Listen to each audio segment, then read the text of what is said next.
today is December the 30th, 2004, and we are interviewing Howard Bud Acheson, and for this Michigan Military History Project. And this is really proudly sponsored by the Lowell Area Historical Museum. I'm Ivan Blau, and my partners today are Nick Blau, who's running the camera for a while here, and Matt D'Agostino, who's also going to do part of this interview. And we're just going to be visiting with all three of us today at different times. So now we're really honored to be visiting with Bud, who is currently living with his son Howard and Gail Acheson, and here at 225 Valley Vista Drive here in Lowell, Michigan. 251? Mistake. All right, we got that. 251 Valley Vista Drive. We got close. We got within yelling distance anyway. 251. And Bud is a veteran of the Second World War, and you served in the European theater, right? Okay.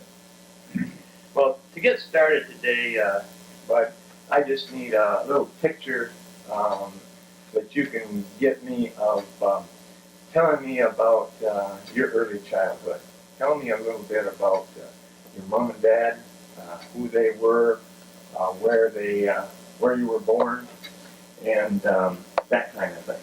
All right? Well, my dad was Arthur Acheson, and he was born in Britain. I think the name of the town was it north of Six Lakes. And mother was born in, her maiden name was Biller, and she was born in Wisconsin, just across the line from Ironwood, Michigan, in Commonwealth, Wisconsin. And then they moved down to Everett when she was a early teenager, I think. And that's where she met my dad.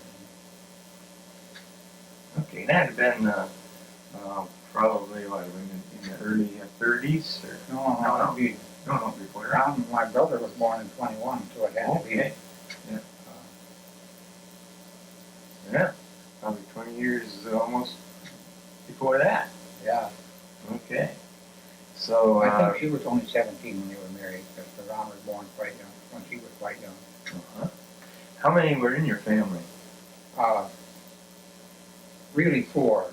My brother and older brother, and then I had a younger brother that drowned when he was 3 years old. Oh man, how'd that happen? Drowned in a horse tank. In a horse tank? We were playing out there in the yard, and we got called for our chores, and when we went back, I don't know why I went by the tank, but there he laid in the tank. Is that right? Yeah. Now, how old were you then? About 5. You were 5. But I still had chores. Yeah. Yeah. Tell me a little bit about that. Now, this is, we were born in 1923. 23. You were 5, so that's 28. That's just before the Depression. It was starting to hit, but just then the Depression in 1930 to 32, 33, 34 was really tough years. Tell me a little bit about the family, how it got along during that time. Well, I don't know. We always had enough to eat, but we lived with my great-grandfather, Dick Murphy. And after he died, he had, I don't know, he lost the farm anyway. He must have a mortgage on it. So then we moved to another farm and lived there a year, and then we moved to another farm and lived there a year. And each one was a different school district. Oh, And okay. we ended up, I went to school on sales school, a little one-room schoolhouse on Salem Road out just beyond the county line on 91. Yep, know where that is. And graduated in 8th grade there. Okay. 3 of us. There was 2 girls and myself. Hmm? What were the girls' names? Well, one, Eileen Shores and Evelyn Miller. Okay. So did they end up living around here? I don't know. Okay. Well, Eileen Shores does something, but I don't know where the other girl is. Yeah. So tell me about a day going to school in the country school back there. Well, But pretty much they were about the same, which country yeah, school, weren't it they? depends on whether they had a well or not. You had to pay the water from the neighbors. They had outdoor toilets and a round stove in the middle. It never they kept the thing good in the wintertime. The farther away from the stove you got, the colder it got. Yes, sir. Yeah. Now, what about what kind of games and stuff did you play at recess? Well, we played softball in the winter, break in, and snowball fights in the winter, and yeah, I can remember some of those times too, bud. I always attended school. I'll tell you a story when we moved up on Sales Road, and my brother was in high school, and my sister. I don't know, when I got exposed to scarlet fever. I don't know where or how, but they wouldn't let me go to school. And there was nobody home. I was home all alone. And we had one old horse left, and she could run like the devil. Yeah. And we had no black saddle. And I put that on, and I go up to the schoolhouse. And I go round and round that schoolhouse as fast as she could go. And the kids would look up and they catch me that way. And when the teacher come out and shake her fist at me, and I go on home. You're disrupting school. Yeah. You weren't supposed to be out there. You were supposed to scarlet fever or running around the school. Yeah. I never got it. I was just, they wouldn't let me come to school because I had been exposed. Yeah, it was quite an epidemic back then. Yeah. Now you hardly ever hear about it. Yeah. Yeah. Something. Yeah. So you, what about stuff that you had to eat? Did you food and stuff? Where did you get your food? We, of course, we lived on the farm. We had milk and eggs and meat. And during the tough years, we got some surplus from the WPA. My dad was on WPA. And as a supplement to the farm. Yeah, I don't know, the government supervisor, the county supervisor. Yeah. I don't know just what come about, but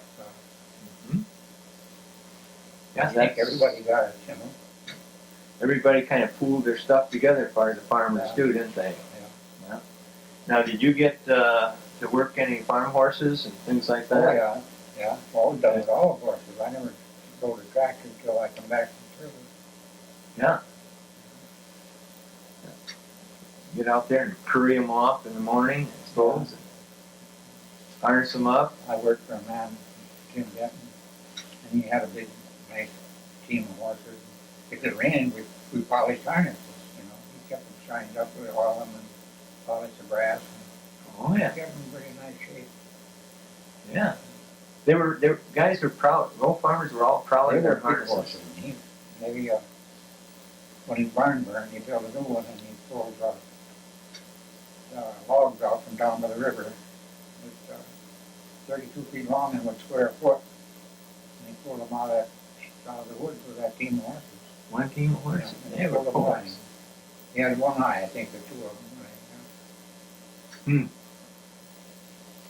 Now, did you get to drive those? Oh, occasionally. Occasionally? Yeah. He had a little buggy horse, and I used to cultivate twice in a row with that one horse cultivator. Boy, that takes a long time to cultivate a field that way. I should say so. Yeah, along one side, And one never had to row put of lines corn. on him. He'd just walk along there and get then he'd turn around, go back, and he'd have to put lines on it. Learned where to go, didn't they? Yeah.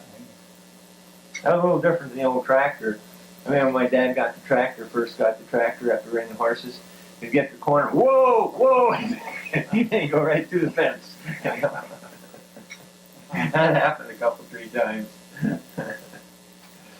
Yeah, I know. Anyways, then you probably got into, did you go to high school then? Yeah. 4 years from old high school. Okay, from out by Sales and then. Well, we moved to town when I was in 9th grade. Okay. And, where did you live in town here?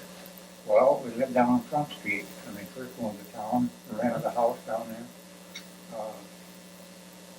We lived there, I don't know, a year or two. And then we moved up on Monroe Street, just north of the high school, and about a block and a half north of the high school. Okay. Where John Jones believe that's Monroe Street, I Yeah. think. Yeah. And so you didn't have very far to walk to school then. No, we went home to dinner. Went home to dinner too. Yeah. Do you remember what kind of subjects you took? Well, I took just general math and English, and it's what I had to take. Yeah. History. And I took an agricultural course. Took shop, of course. Oh, you took agriculture, did you? Yeah. Yeah.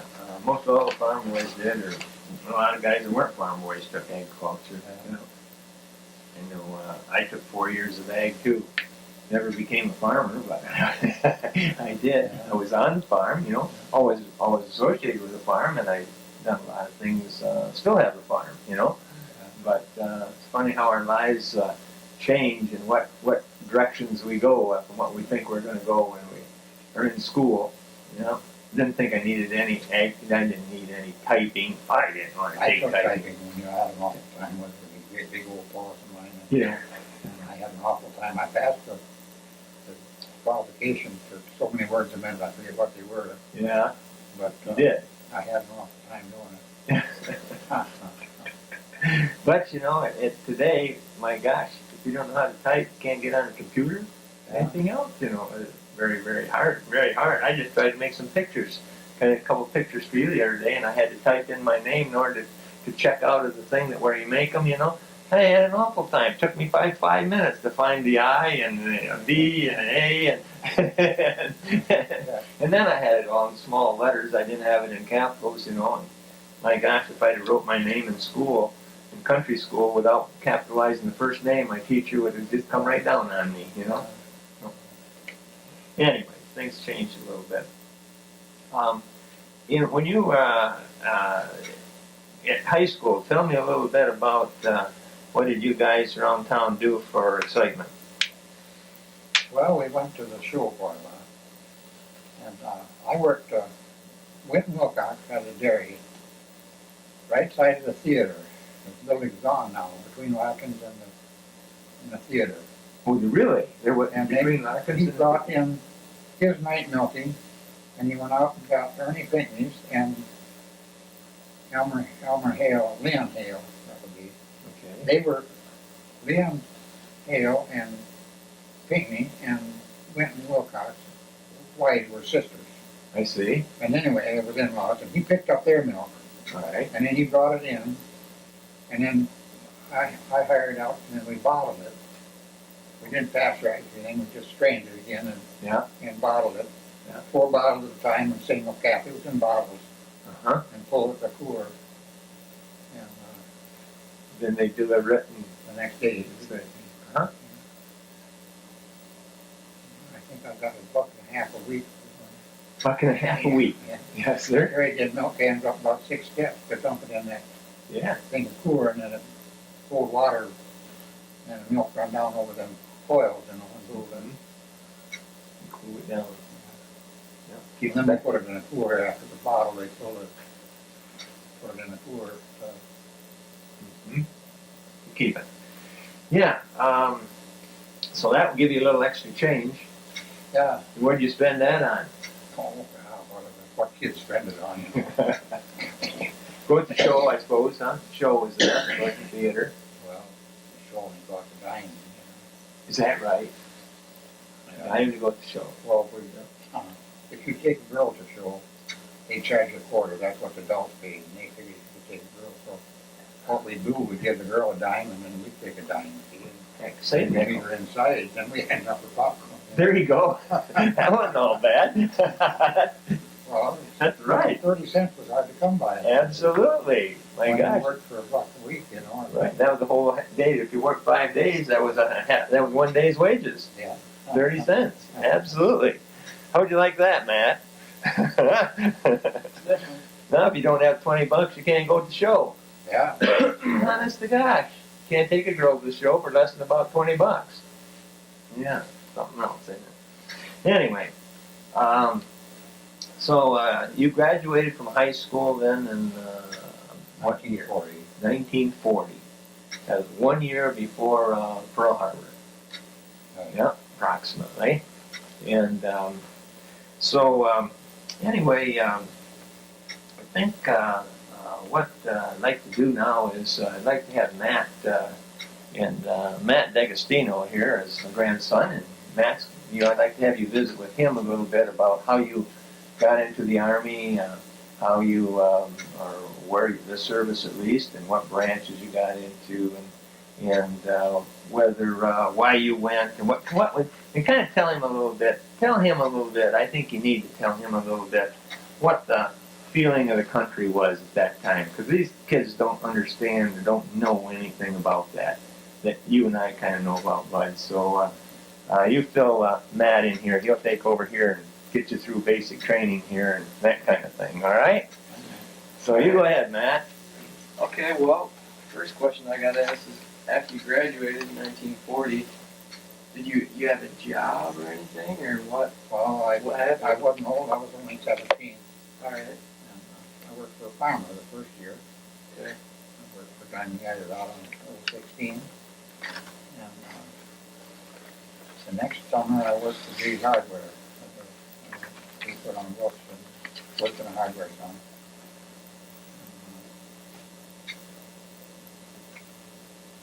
And just before the war, I went to Will Run, All right. where they build airplanes. And Okay. I worked there till I was drafted. So you were drafted. You didn't. That's Yeah. how you came to. I was drafted. All right. How'd you feel when you got the letter in the mail? Oh, I don't know. I wasn't protesting any. Right, yeah. You knew it was something you had to do. Yeah, everybody went. And Everybody, everybody had the same idea, I guess. It was just a patriotic thing to do, was all. Right. Yeah. So you were drafted, and then you would have to go through some. I mean, they had to give you a physical somewhere one day. We went to Fort Custer All right. first and had physicals. And then we were there probably a week or so, I don't just remember. And then they shipped us out to this whole bunch that went down there. We all were in the Air Force. All right. Well, then we went to Miami Beach for our basic training, which was real nice. We stayed in hotels, right on the beach, and finished 6 weeks of basic training there. And then I went to Harlan, Texas for the gunnery school. All right. After I finished gunnery school, which was about a few months for us, Yeah. I went to Biloxi, Mississippi. She's Right up there. You guys. Arlington, Texas, way down here. down by Mexico. Yeah. Yeah. You ever make it to Mexico? Yes, I went over there one Sunday on Yeah. gas Just for fun. yeah, just for fun. Yeah. It was nice. It was, of course, the border towns are kind of rough. They don't. But we had a good time. Yeah. So Then we came back to Biloxi, Mississippi, Mississippi, right here. and for mechanic school. All right.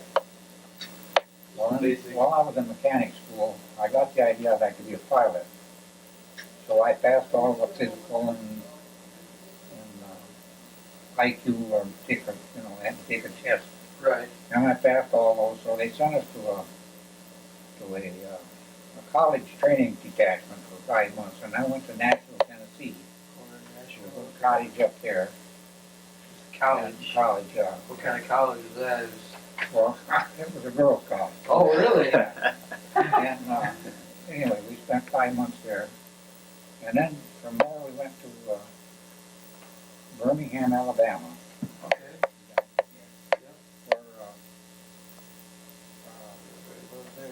for primary. They taught us a lot of book learning and navigation things, and done a lot of airplane recognition. They took your All right. room and show a flash of an airplane, and you'd have to identify it. There was quite a lot of physical training there. So all basically just class stuff though, no Yeah, actual. no flying. Alright, got it. Well, then after we finished that, we went to Georgia, Americus, Georgia, Alright. and we Cross the flew. line a little bit. We flew there in a training. We flew PT-17. They were not PT. They were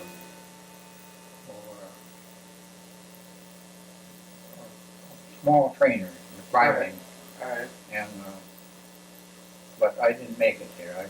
They didn't. About 3/4 of our class didn't make it. They had more pilots than they knew what to do with then, and they took the better ones, and I wasn't one of the better ones. Alright. So from there, I went to Tampa, Florida, for a refresher gunnery course. Just a couple weeks of class things, and then we come back to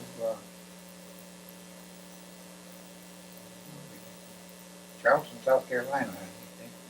And they made up crews there, and it takes four officers and 6 enlisted men to make up a crew. Alright.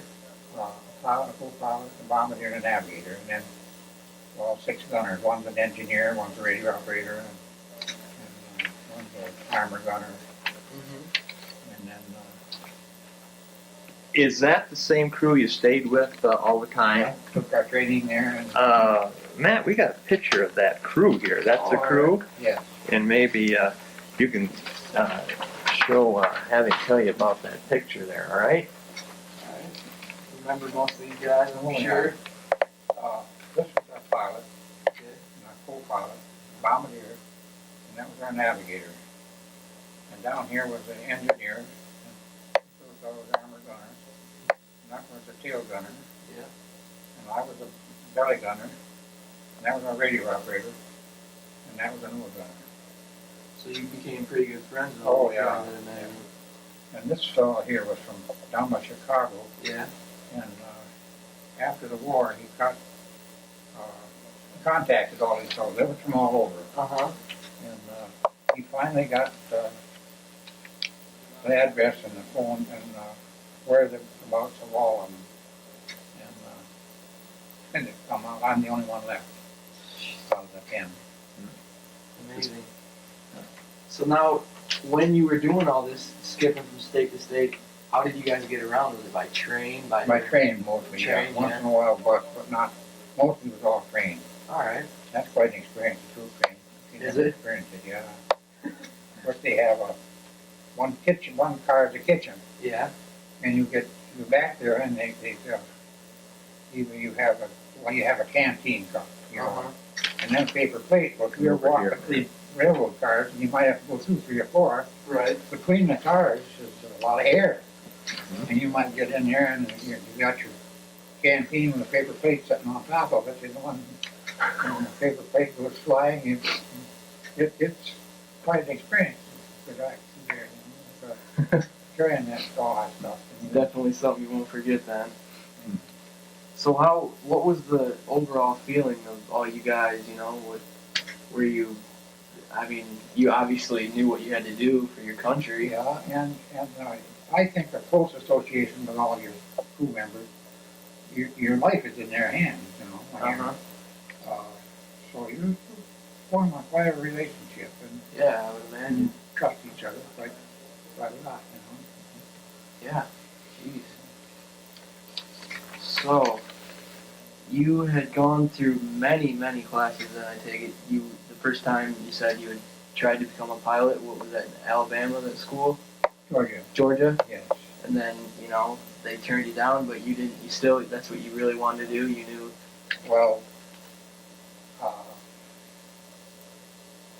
I got up quite a ways, but my instructor wasn't sending me to glider school. Alright. But I'm glad he didn't, because glider pilots have become an infantryman when Mm-hmm. they were. Yeah. And I didn't like the idea of that. Yeah. I was born. So, what kind of test did you have to pass finally to actually become qualified, or whatever they want to call it, to be a pilot? Did you have to pass gun tests, or? Well, not so much one test for the pilot, which was just actual flying and Yeah. maneuvers you had to go through and landing and takeoff. So many hours you had to And it was complete. all bunched together, and then after so many hours you got a test. You get a ride with the test pilot, All right. and then you come back and work. And then, I think 20 and a 40-hour work, and you had certain things you had to do Mm-hmm. between the 20-hour and the 40-hour, certain maneuvers that you had to learn. And if you didn't perform them just right up to his expectation, You have to do it all he'd again. give you, well, he'd just give you a black mark. All right. And, Wow. So it turns out, how did the belly gunner is what you were in your crew? yeah. Wouldn't it? How was it? That'd be a pretty frightening place to be at all times. At the bottom of the plane in a little bubble, wasn't it? Yeah, it's kind of isolated down there. And, I don't know. I didn't. I'd rather been in any of the other ones, but they were all trained. And see, when I went in, we learned. When I got to gun school, you learn all the turrets. All right. They all worked different. Mm-hmm. The controls and everything was different in each one of them. And I knew them all because I went to early swimming school. Well, the other fellows went. They learned one turret. Oh, okay. So you couldn't put the nose gun in the tail because Right. he didn't. So it's basically just where you fell. That's you knew every position. So. Well, yeah, that was the only one that had any Sperry ball training. All right. So how'd you finally, you had to qualify to be a gunner in your crew? What kind of test was that? Well, you took firing ranges, open range, and then we fly in an airplane to handheld guns, shoot at targets. All right. So by this time, how many months had you been in all this training and everything? Do you remember how long this all took? I mean, after you were drafted, when it was all This said and was, done. I went in 43 in January, and by the time we got all that going around, it was late 44 before I went overseas. All right. There's one little story you told me one day about how you qualified on the gunnery trip. Yeah, over the Gulf of Mexico, I believe. AT-6s, and it's a dual cockpit. And the pilot was in the front cockpit, and he was in the back with a 30 caliber machine gun. And you had 200 rounds of ammunition with 100 rounds in a canister. And so we was flying out there, and we were a little early, and the pilot got up where the target is. Another ship pulling a target. When we got up there out over the ocean, the Gulf, he told first we had a bunch of seagulls. And he said, shoot a bunch of shells in them seagulls and see if you get them. I shook my head no because I had to qualify. Right. Yeah. And so I done as he told me to, and then he went on a little farther, and we met the ship that was pulling the target, Uh-huh. and he said to the guy, he could talk to the other pilot, but I couldn't. Mm-hmm. I could just hear. And he said, run your flag out, he said, so we can, I got to qualify a guy here. He pulled me right up awful close to that thing. Yeah. And I just laced it back and forth with my rounds. You only had to qualify with 10%, I think, and I must have had 50%. Oh yeah. That made you look pretty good then. Yeah. Yeah. After you'd wasted most of them on the seagulls, huh? Yeah.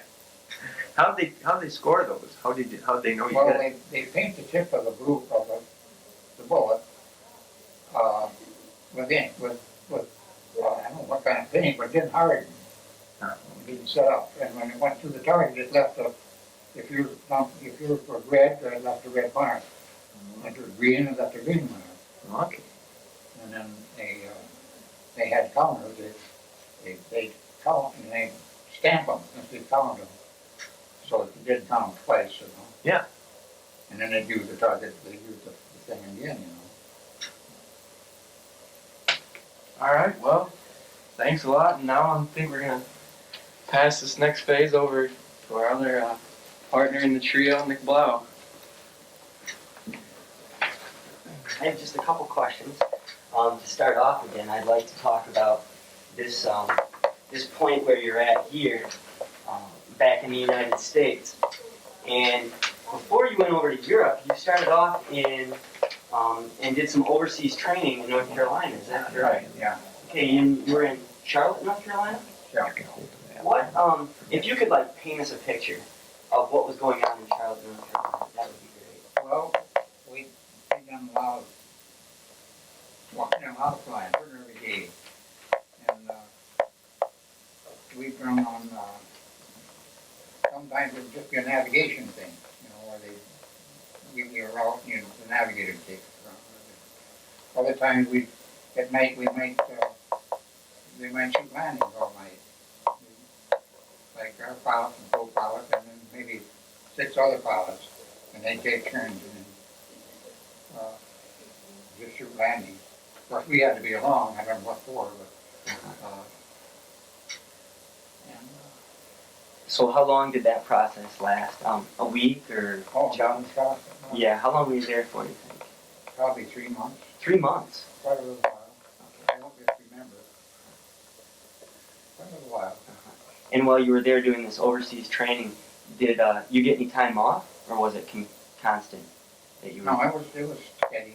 I only got one furlough one time I was in between, I don't know, waiting for something, I went to Arkansas just as because I had no place else for to send it, I guess, and I gave me a furlough from there and I came home. But that was the only furlough I got out of the 3 years I was in. Okay. So you went to Arkansas one of these times. Did anything Yeah. happen there? I mean, Nothing spectacular No. because I come home and it was just a kind of a waiting thing for everybody okay. to get reassigned. Right. All right. So after Charlotte, North Carolina, then that's when you leave to go to Mitchell Field. We were up in Field and now picked up our airplane. Okay. And then we flew that for, we was there probably a week or so. And we flew that plane and to get used to it and get the bugs out of it or anything, if there was any in it. Okay. And well, then we flew that to the Labrador, way up in northern Canada. Which is here? Yeah. Yeah. Yep. Right in there, Labrador. And Newfoundland. And we got weathered in. We were there for 3 or 4 days, and so then we come back to Newfoundland, which is part of the south there. Okay. And from Newfoundland, we went to the Azores Islands. So you go up to Mitchell Field, which is in New York. And how long do you think you were there for? Probably 2 weeks. 2 weeks? Yeah. And this was with the crew that you were with? Yeah. In the picture? Where we met our crew Okay. and were assigned Okay. to a crew and. And No, it wasn't really. I don't remember just what we got assigned to a crew, but we had a crew down South Carolina.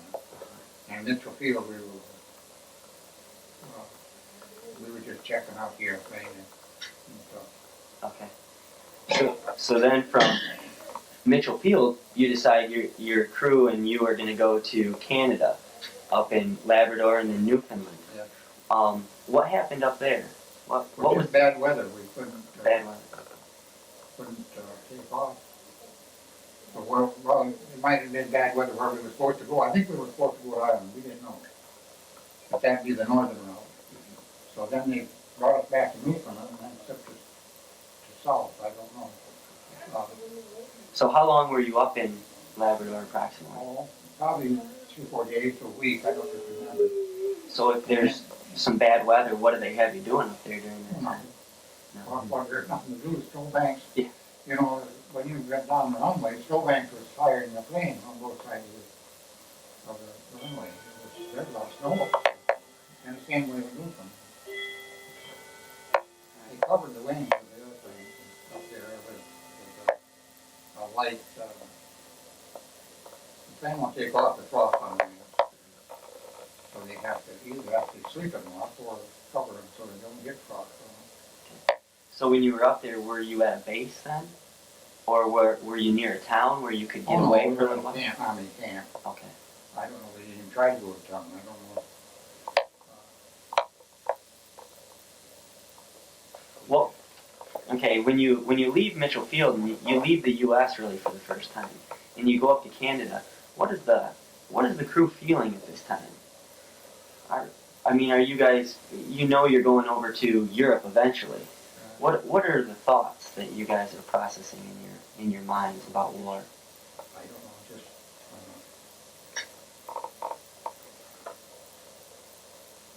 I don't really know, it was just. Was it excitement? Was it? Well, there was a certain amount of excitement, but it was, a lot of it was just kind of a dull ride, but it'd been,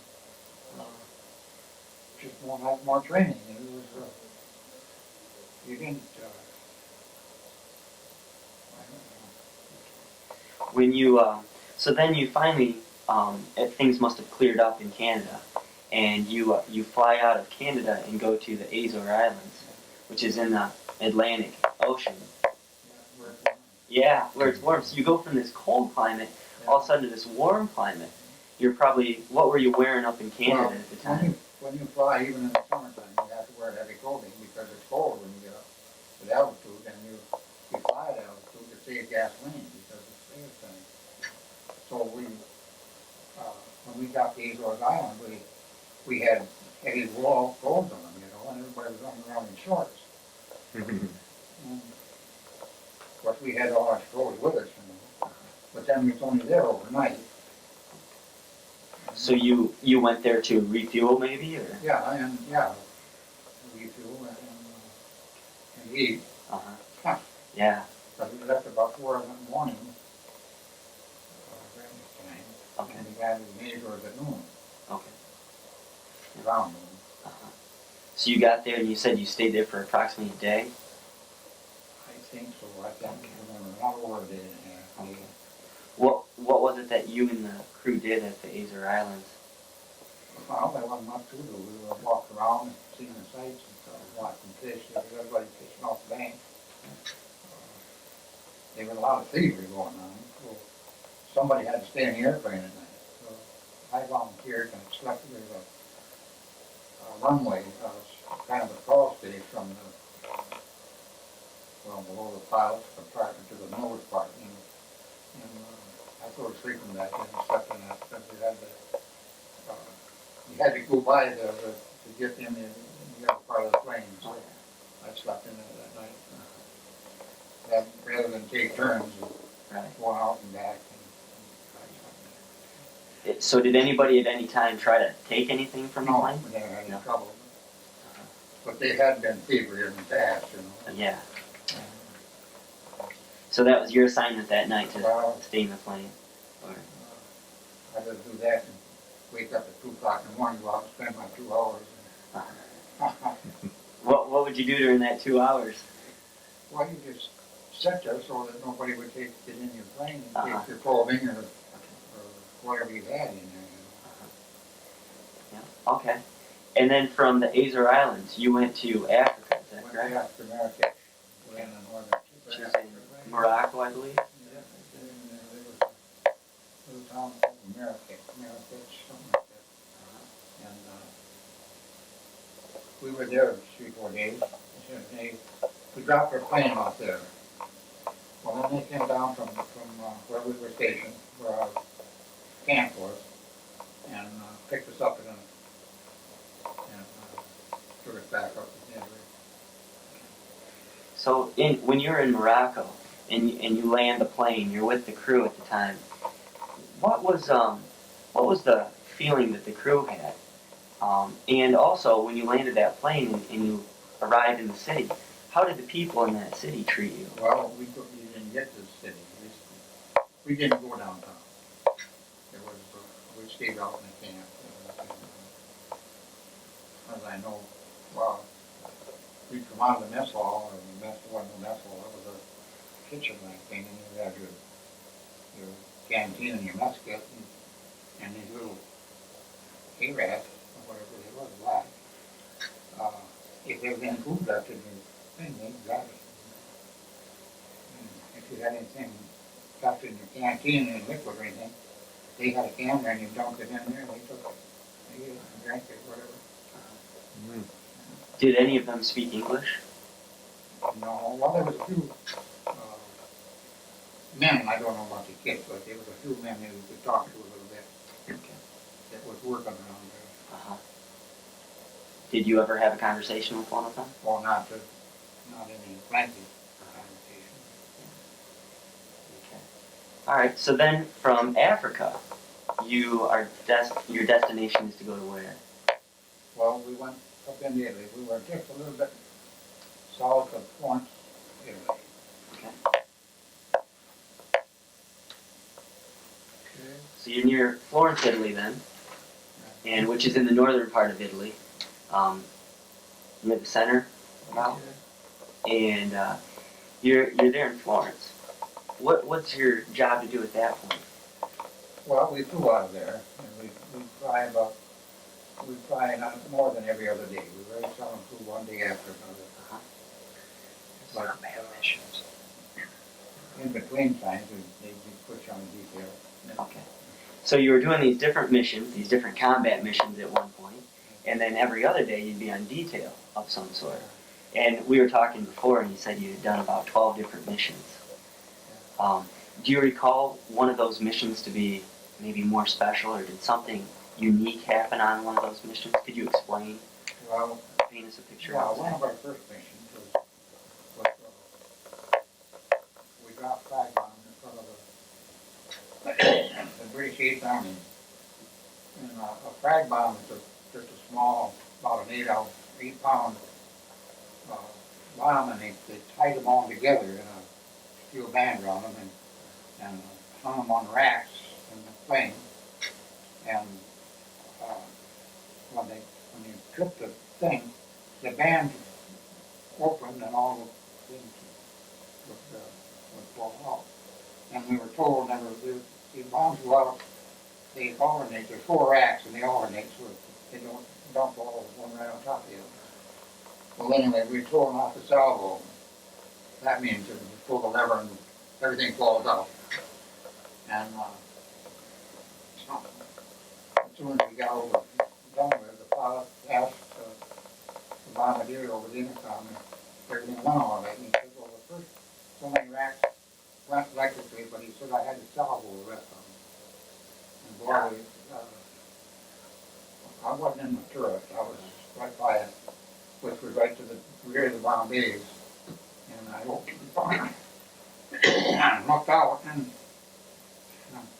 see if there was any of them hung up in there. You know, there was an 8-pound bomb with a pretty blob in there. You know, it exploded. And apparently wasn't any. But he got reprimanded. We just gone for it. I bet. So you ran that mission from Florence to where? About did you run that Well, I don't mission? know the name of the town. It was in wherever they was the British aid. It was in northern Italy, Okay. which was just a short mission because. Uh-huh. Yeah. So most of these missions that you're on were quite short then? Would Well, you say? no, not Or really, did they? because we went half of them were longer missions. We were only around 12 hours. Oh, really? Yeah. Okay. So then, on one of these different missions, you had gone into Austria, right? Yeah. And done some different things there. Could you tell us about that as well? Well, we were shot down over Vincennes, our last mission. And, we lost our co-pilot there. He got till it's all bailed out, we're taking prisoner of war.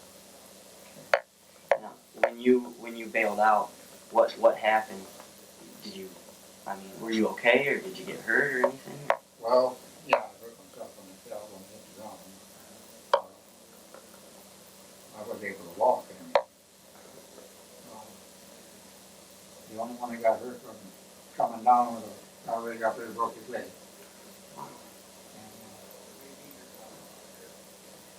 So then you eventually you come out of the plane, and I think did you fell down a mountain or a hill? Well, or it was mountainous where we landed. Right. And I fell, the wind was blowing down the mountain and I slipped and flopped down backwards. Uh-huh. My nose gunner was at about 50 feet away from where I lived. And he was hung up in the trees. His feet hadn't touched the ground. And just short, just a foot short of the ground when he finally stopped. So how did you eventually get him down from the? Well, he tree? all he got is a thing and he hit it. And see, they wore what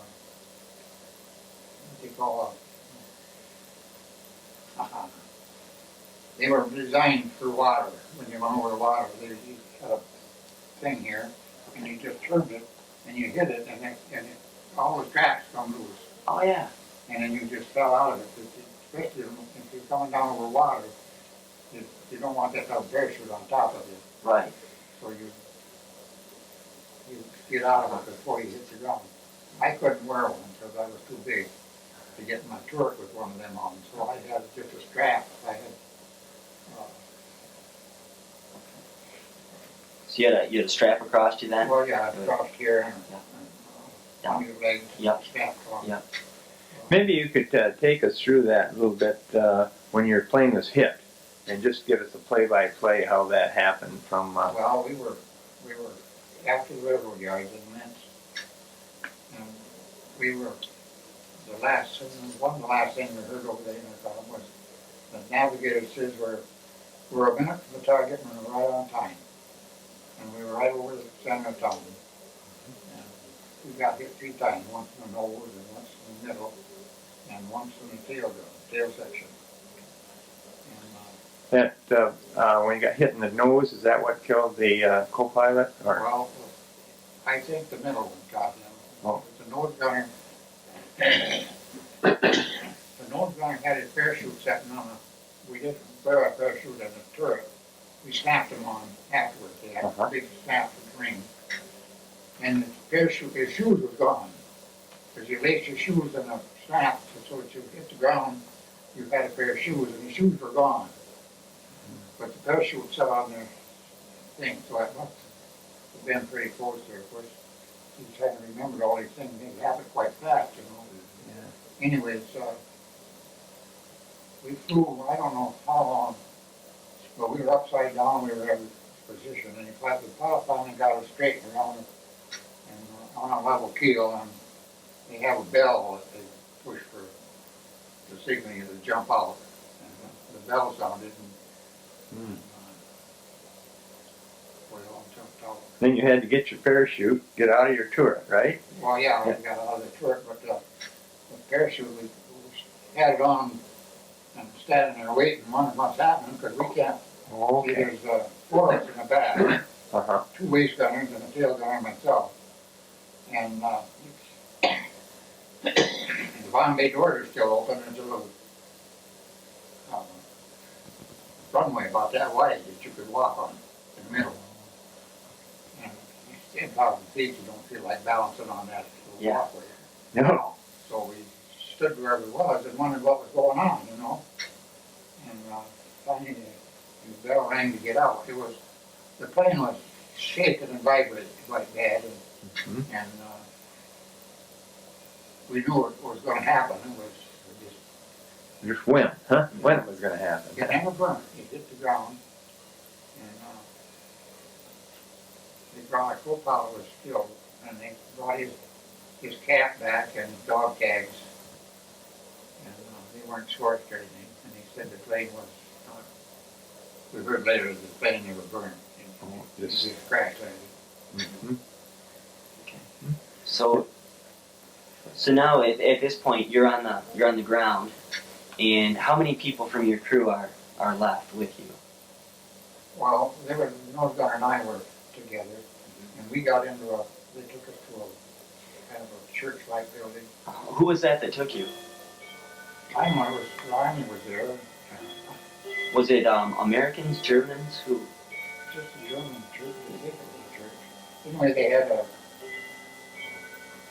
bunch of straw with a board, a plank to keep it, straw on one side, and that's where we slept. I'm just so interested in this story. You come down in this plane, and you know one of your partners is hooked up in the tree.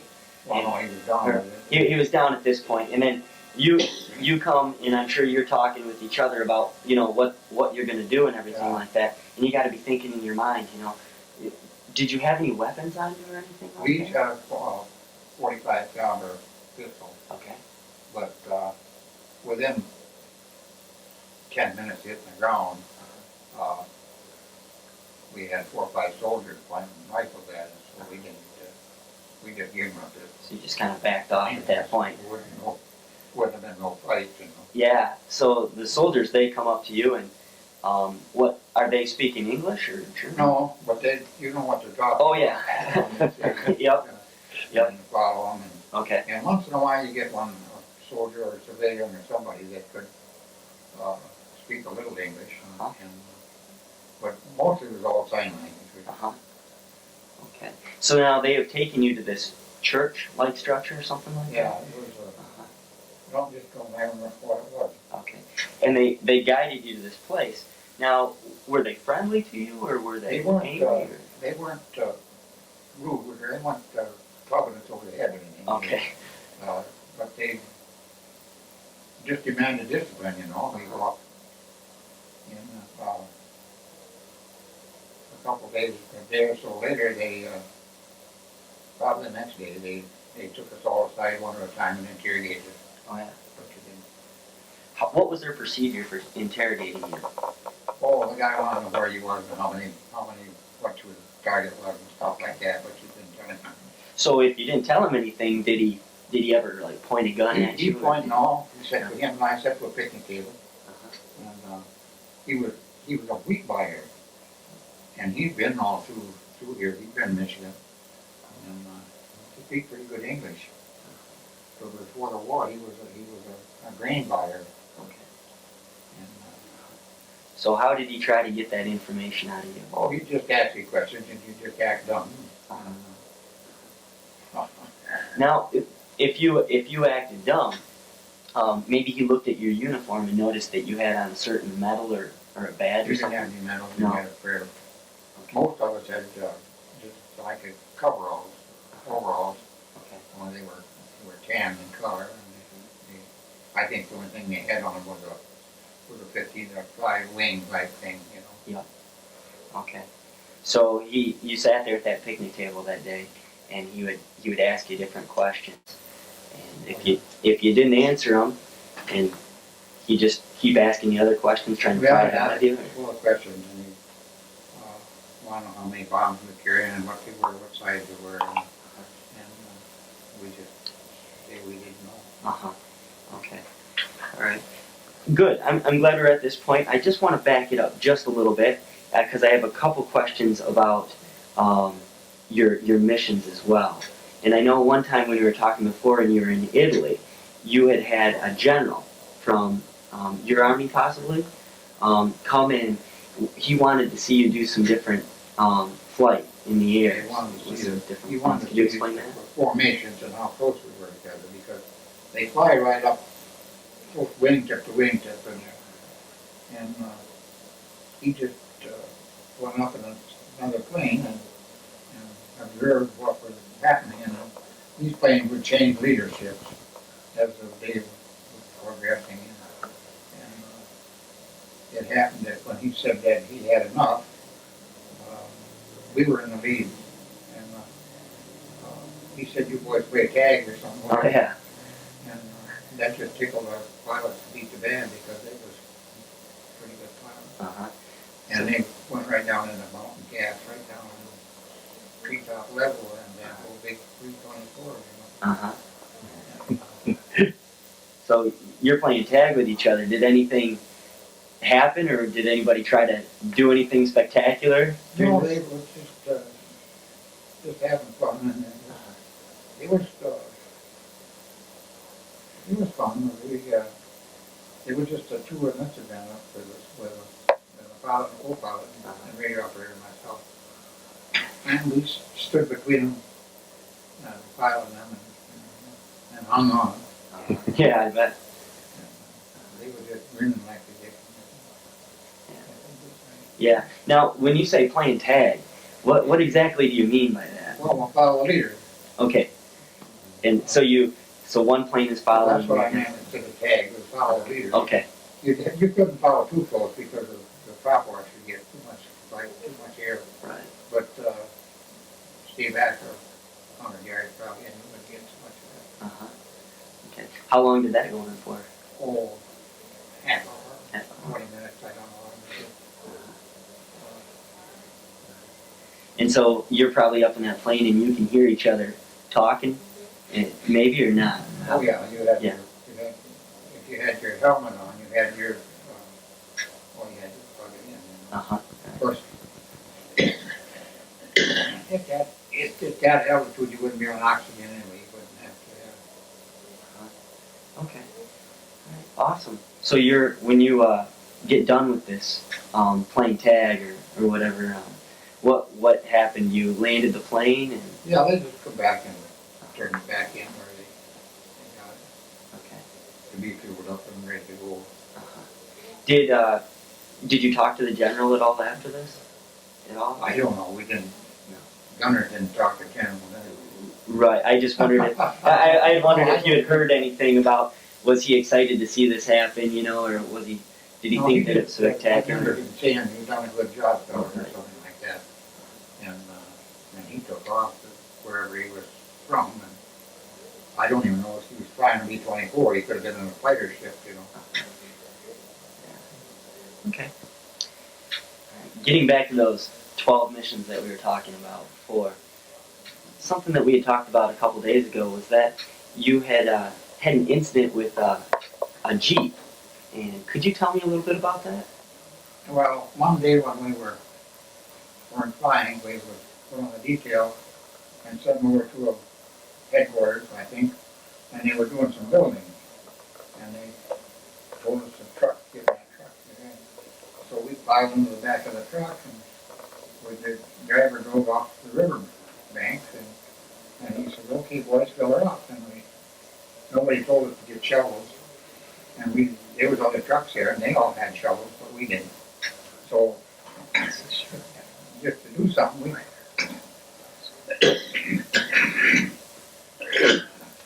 we peeled our clothes off and went swimming. Apparently, they had bombed this bridge that was right there, and there was a big one bomb missed the bridge, and it made a nice deep hole. Oh yeah. Okay. Well, one of our boys took the wristwatch off and laid it on a stone. Well, when we got through swimming, he forgot to pick it up. And after we got back, him and the radio operator, he said he'd go back to the river, which was 4 or 5 miles away, and pick his watch up. So they had to get transportation. They took a Jeep, and that to be the provost marshal's Jeep. That's like the chief of police. Yeah. And they got caught. And, he didn't get his watch back. He didn't get reprimanded. They didn't get anything done to him. Yeah. Took the Jeep away. Yeah. How did they get caught? What? I don't know. I suppose he missed his Jeep and he just went looking for it. Okay. I don't know. But he knew who did it, didn't he? Well, they know where it's from. Yeah. Probably asked somebody where it was going. I don't know. Yeah, I imagine. Are there any other incidents that you'd like to share with us at this time about your missions or anything that happened in northern Italy that you can think of? Okay. All right. Just getting back to the point where you had been, taken by these soldiers and they had housed you in this schoolhouse or something like that, and then you've been questioned. Well, that was Things just like that. kind of an overnight thing. Oh, okay.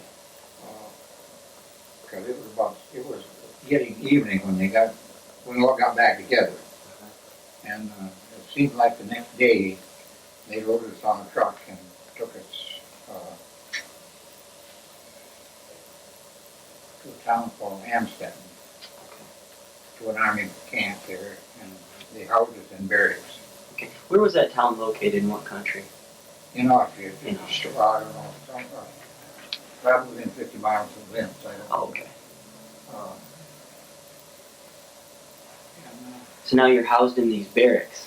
Could you explain to us, kind of paint us a picture of what the barracks were like exactly? Well, there were quite similar to our barracks. Of course, their bunks were 3 bunks high, and they weren't beds. They were built out of like 2x4s and a platform with a stove, like just an open stove. I mean, it was our 6 enlisted men and one other guy was out of a B-17 outfit. Were housed there. We had our parachutes, some of them, and we carried that up, and we were in a non-combatant camp. I mean, there was old men and young boys, really. And we traded that parachute, so we all wanted a white flag to wave when the war was over. They knew it was going to be over. Just a matter of time. The parachute itself was nice and white. We traded that for cigarettes or maybe an egg or something. That's really interesting. That aspect I never heard of before. They knew it was going to be over. They just made something. That's probably why you got a little different treatment. Older man, he was 45, I think, at the time. And he had been a barber, and he kind of took us under his wing, and he cooked us one meal. I forget now what it was, but it was the tastier one was again. They give us all brown bread we could eat. They grow like that, about that thick, and made out of sawdust and everything. And they hauled it in a stand on the edge of the wagon. We didn't wrap it. Oh. But we had to go for that. So we had all we wanted to do that. Well, on a daily basis, what were they feeding you? Well, we get maybe an oatmeal, then oatmeal like in the morning, and you wouldn't get any meat. Maybe that potato soup or something. But never got much meat. And at these barracks, what was your daily routine like? What time did you wake up in the morning through what time did you go to bed at night? What did they have you Well, do? I don't know. We just kind of went by daylight and dark, but we had electric. You take a bunch of young fellows and put them together, they can think all kinds of mischief. Oh yeah. And one night we woke up in the morning and there was a load of potatoes sitting outside our window, just right close to the barracks. And this little guy, his name was Peter Grosso, he was out from a B-17 outfit, and he was a little bitty guy. And so we put a belt on him, and 2 of us shoved him out the window. And he threw potatoes in like a dog, you know. Yeah. And he got, we all got a potato, and then of course we had a fire there and we put that potato in there in the coals, and we ate that coal. We didn't have no butter on them, but we ate that. Yeah. Baked potatoes, huh? Yeah, but just, Now, could you get in trouble for doing that, or? what are they gonna do to you? I don't know. I'm asking. Did they ever? They didn't police us very much. They just put us in there. We knew we couldn't get away. And you were right close to Austria, weren't you? We're in Austria. In Austria, right. Where's that actually there on the map where you were imprisoned there? It's right across from Italy there, Yeah, just across the border, huh? yeah. Little ways. Right there. We came back through there when the war was over. And we hit the river. We was after the railroad yards that day, and we got them pretty good. It was twisted up and everything. Okay. Did anybody try to escape at all? Not after when we first hit the ground, we tried to find, a route to get out of there, but they had us too quick. And, But not in the barracks, no one tried to escape then? no, there was, we knew the war was gonna be over shortly, and Okay. he was trying to. Right. And so you knew the war was going to be over. One of the things that I'm interested in though is that the treatment you said wasn't too bad by these officials. Who were the officials? Did they belong to a certain group in? I know they were a non-combatant outfit because they were old men and kids, but they did rebel. They wanted to get out of the. I don't know what they were rebelling for. They wanted us to help them, Oh, and we just begged off because the SS, the stormtroopers, are in the area, and they finally did rout the Austrians out, and they took over. And the Austrians, they didn't care. They were hand grenades laying around, and in this house where they took us after we left the army camp, and we just kind of had to run the place. Oh yeah. Did they ever discuss anything with you about how they felt the war was going, or ask you Not questions? really. No. I just wondered what the feeling was about Hitler at this time from their point of view. No. These young officers, they weren't allowed Hitler or they didn't preach it. Once in a while, a transit would come in, and there was one come in there one night, and he was an aircraft gunner, and he was bragging up how fast they could shoot. And he talked more than he should have. He'd been drinking a little bit. Oh yeah. And he was bragging how long it took them how quick they could, as soon as they got it, when he noticed on the radar, how quick they could get a gun lined up in seconds. Seconds. Wow, that's pretty fast. Okay. All right. So then, about how long do you think you were at this or prisoner of war? About how long were you? About a month. About a month or so. Yeah. And then, when were you released? Do you remember the Well, day? the day the war was over, we May 7th, we were about back May probably sometime. 20 miles back from the front lines, from where the Americans was bringing in all the Germans forced to come in. There was a river there, I don't remember what river. But the road was alongside the river, just like Grand River Drive out here. And it wasn't as nice a road as that, but gravel road. And they were supposed to keep one lane of traffic so that the Americans come in and could patrol the other lane if they wanted to. Well, they didn't know we were back there, and so we decided that one of us should go in and tell the Americans where the rest of them are. So I got elected again, and I went. I had a complete outfit as far as shoes and a hat and stuff. So I rode with the Germans all day, from quite early in the morning until probably 3 o'clock in the afternoon. Wow. And then the Americans was out meeting the German troops coming in, and I got hold of a couple of soldiers. They took me up to the commanders, and we went back and three, four jeeps and a couple on the rifle squad, and big American flag on the top on the league running going back down the line, and we met the other fellows. They finally hooked a ride, and then they piled in them jeeps and we brought them in. So from that point, then now you're ready to leave Austria, right? And you've got some of your crew. How can you explain to me how you got from Austria back to the United States and through the countries that you went? Several different ways. We rode in trucks, and we rode on the train, we flew part of the way. You flew across the Atlantic Ocean, or did you take a Well, boat? no. In Europe, we flew, Okay. C-47. Because they was,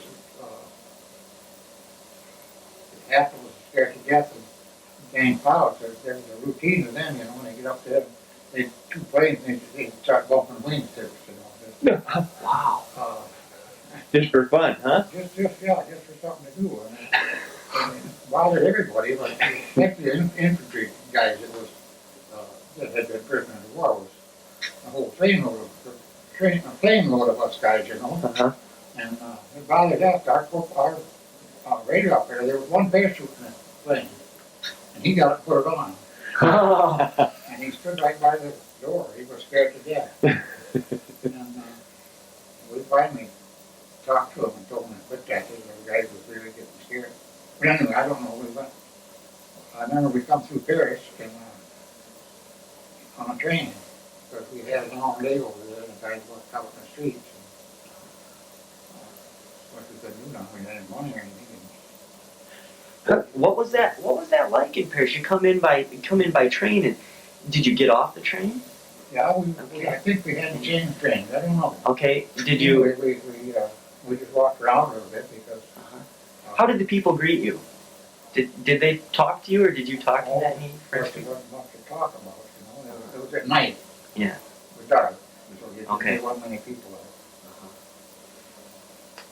So did you walked around maybe the city a little ways? Or? Well, we didn't get too far because we didn't know the way around, but we just walked around just to stretch our legs more than anything. And then we ended up in Camp Lucky Strike, it's like in the heart of France. And that's where everybody waited to get a boat home. Okay.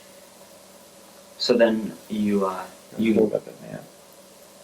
you left out of that port then, or where did you go to take the boat back to the United States? Well, they brought us into New York, Okay.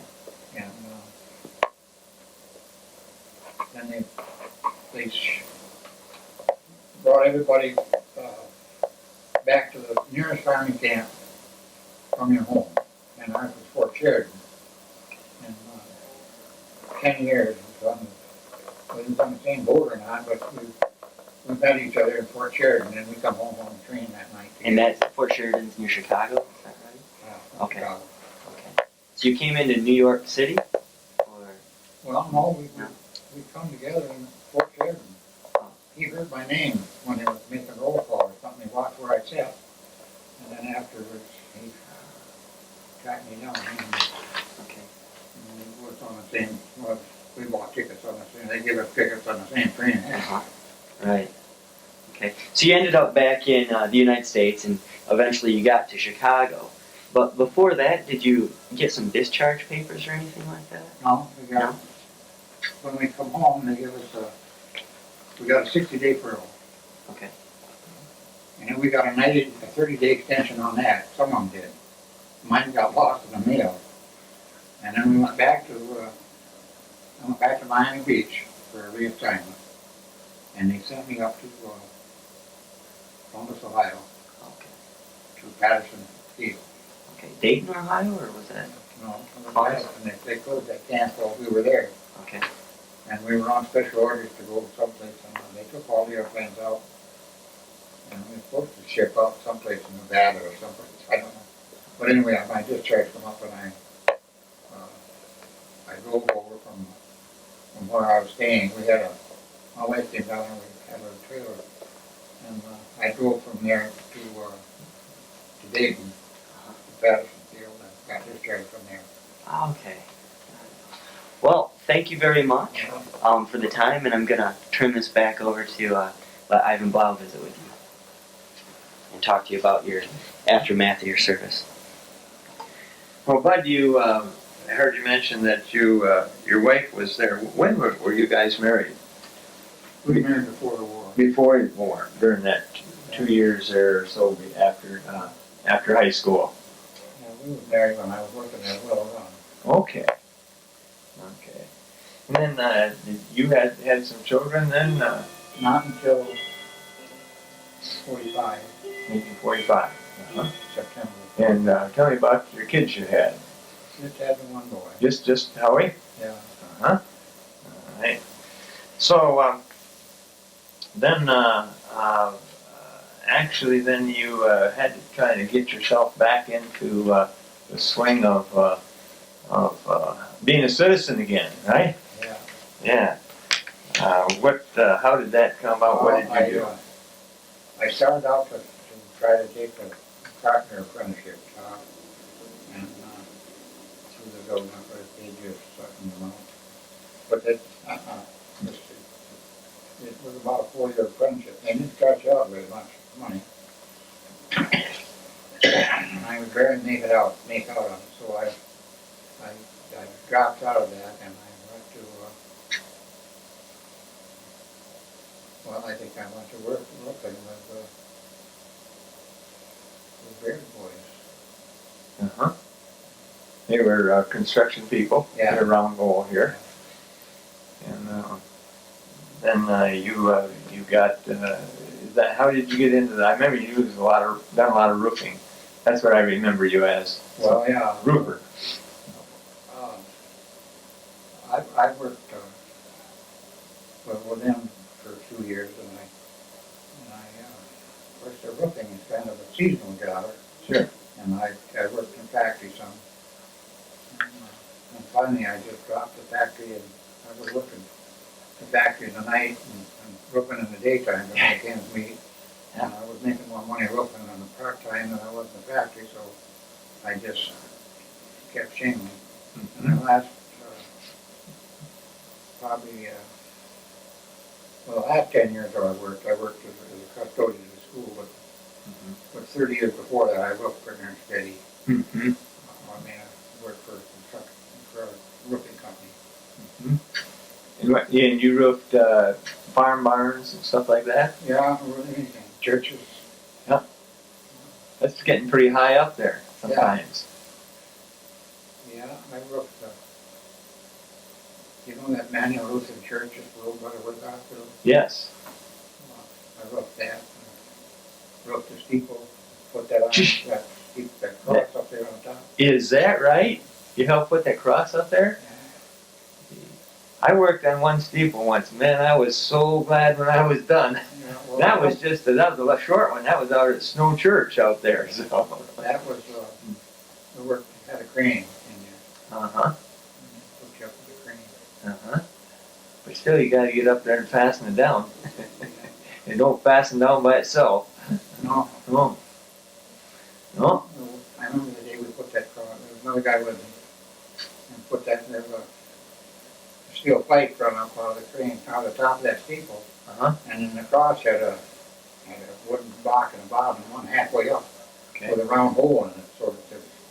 Well, it's stiff. Yeah. And you slipped it down over there and then fastened the bottom.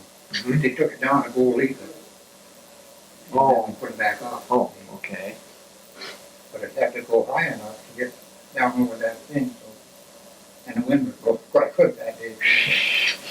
90 minutes, and I put it up. Uh-huh. Later on, he was running a loader and he raised it up too high and tipped over backwards and killed me. Oh, really? Yeah.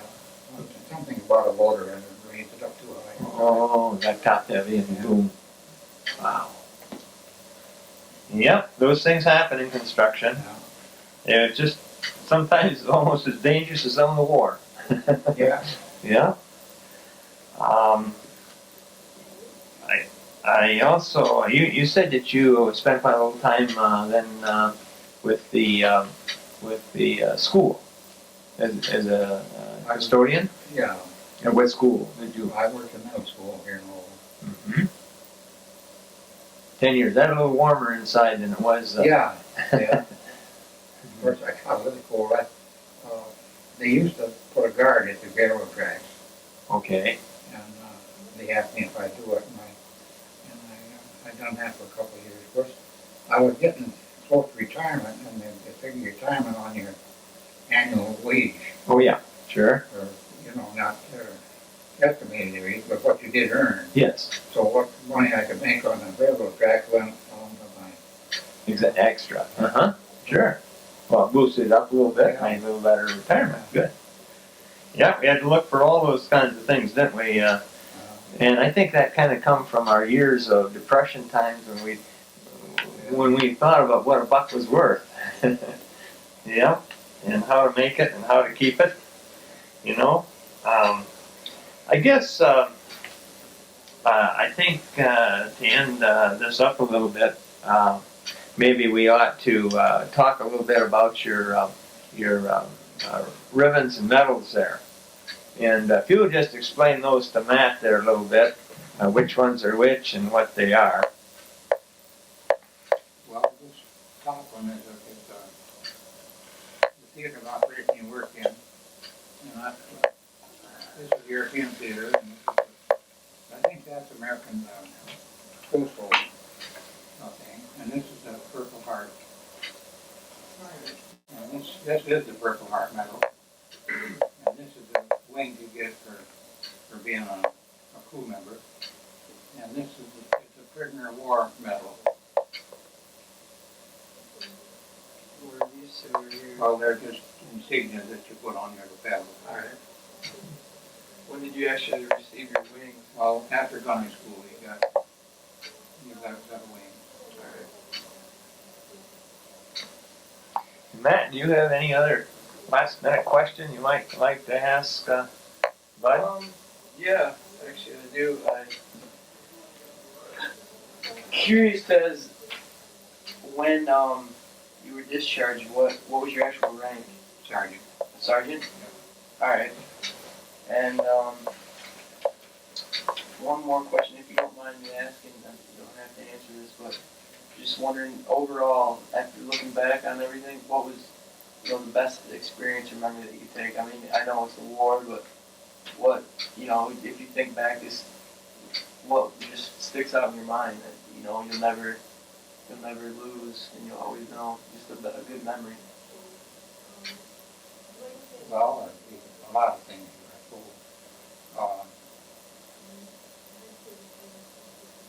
The day you were shot down, I remember. Yeah. We had a good crew. We had a lot of fun together. And we had a crew that functioned real well together. I know one time they was hollering the people when in training, we weren't getting off the ground soon enough. Mm-hmm. Of course, you had the things you had to do. You had the safety wire, the water, gas cap down, and you had different things that everybody had a job to do. And, Okay. so one day afternoon, the pilot got us all together and a bottle of corn, and we talked things over a little bit. And after that, we were the first crew off the ground. Okay. It just, I don't know, we just gelled after that. Mm-hmm. And when we hit the ground in training, we had to gas the plane up after we come back. Before you could leave it, you had to gas it up and check the oils and stuff. And our navigator, he'd go down the line, he'd get a hold of a gas truck. They had gas trucks just like they deliver fuel here, on the line. Oh, okay.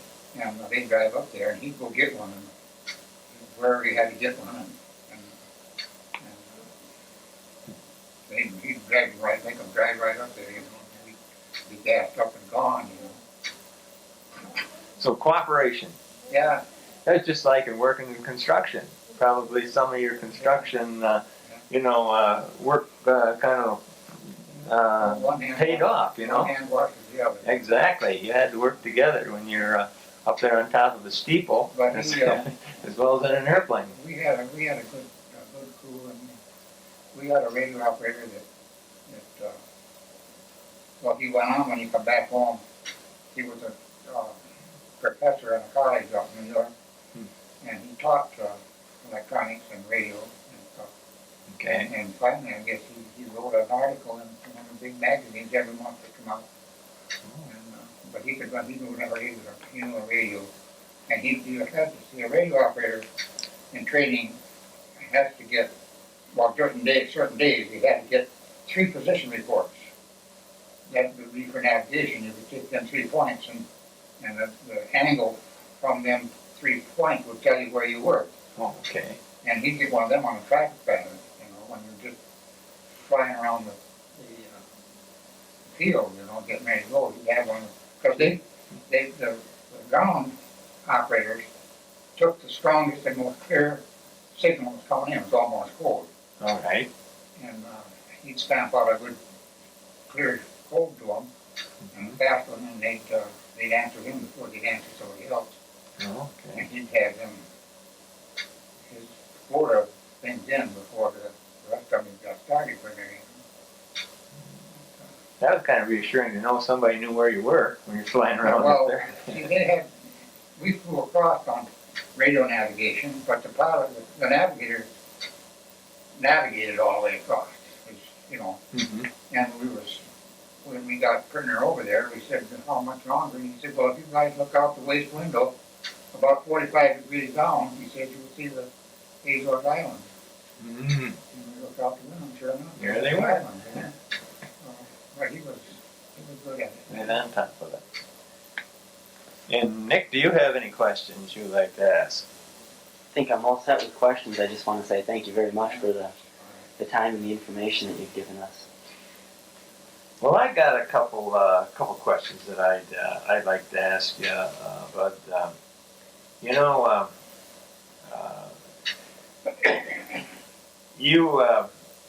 we followed your service time here while you were in basic training all across the United States.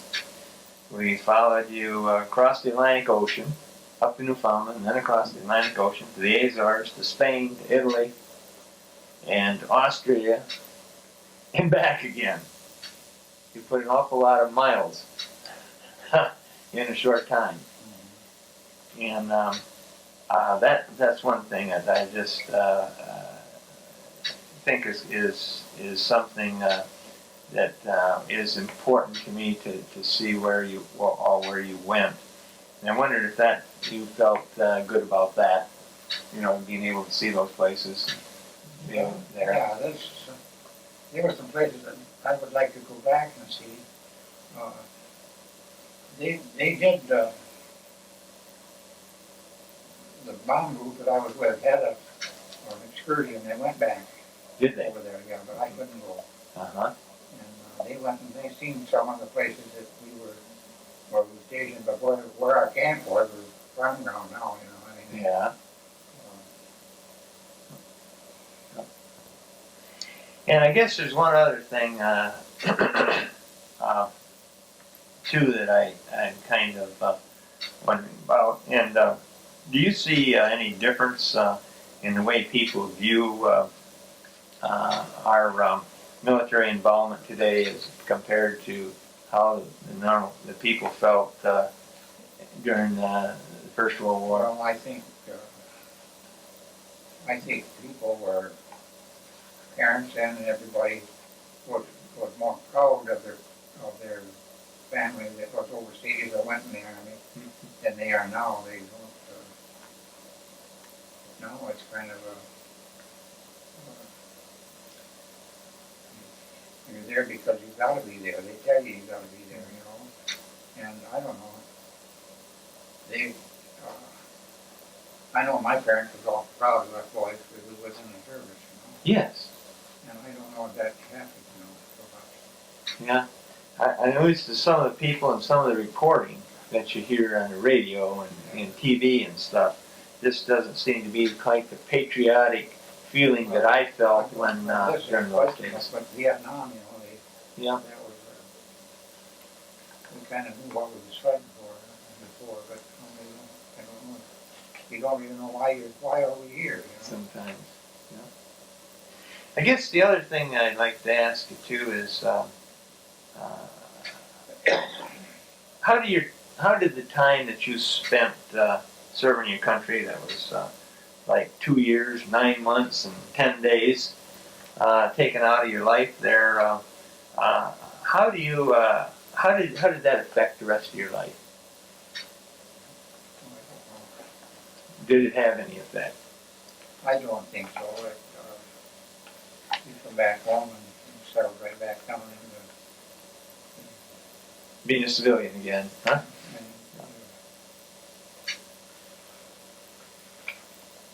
yeah, I don't think After a year or two we were home, the fellow that didn't go over the place, or was in the Army, wasn't any better off than you were. I mean, I had friends that didn't go in the Army. Sure. Well, they profited while they were here, but, you know, they had good jobs. Mm-hmm. But, No, kind of. there was a little bitter feelings afterwards about it, but we didn't laugh on it. Okay. I'll tell you what, Bud, Nick and Matt and I, like Nick said, we really appreciate and want to personally thank you for the time that you spent in the service of our country. And also on behalf of the Lowell Area Historical Museum, we want to thank you too for sharing your experiences and for the time you took to participate in this oral military histories project that we're sponsoring right now. And I also want to tell you, you know, it's really you take it all so kind of for granted, and hey, it wasn't no big deal kind of thing, and that's what I feel. But you know, it's because of veterans and guys like you that served in all of the wars that we've had in the United States here, in the past wars, that's made it, you know, possible for all of us to build our businesses and to raise our families under a blanket of freedom. And we want to thank you very much for that. Thank you, Bob. The following oral military history project is a series of documentaries in association with the Lowell area men and women who proudly served and sacrificed part of their lives to preserve the opportunities for all of us to build our businesses and raise our families under a blanket of freedom. For reservations and more information, contact the Lowell Area Historical Museum at 616-897-7688.